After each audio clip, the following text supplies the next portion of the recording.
Now I'm going to ask Alan to come up here one more time.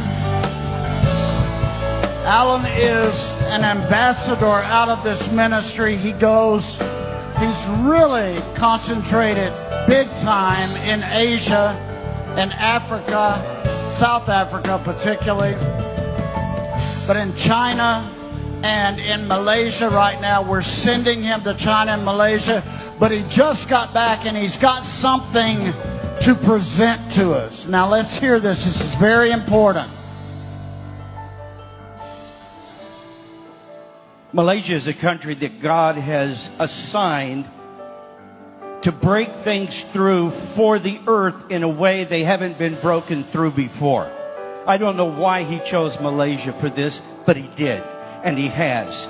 And over the last 7 years, they've broken a number of things through.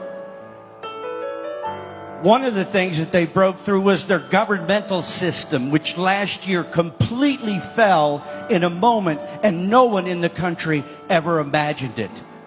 But the people of God who had listened to the Lord and had released the sound that James was talking about over those years, the Lord had spoken to them ahead of that what would take place.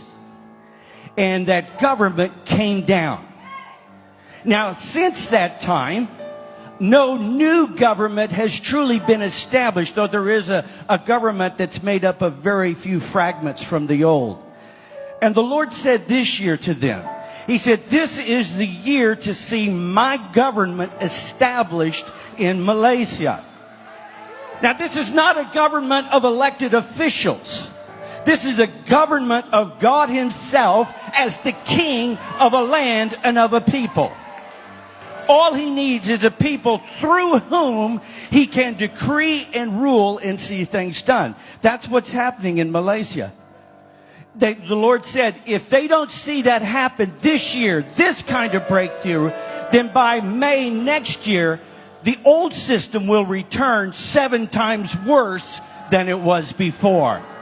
So you see, breakthrough is critical, not simply because of what we're getting out of, but so that what we're getting out of doesn't return worse than it ever was.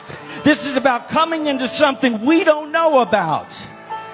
One of the things that happened a number of years ago, more than 40, but not quite 50, there was a revival in Sarawak in Borneo, which is part of Malaysia.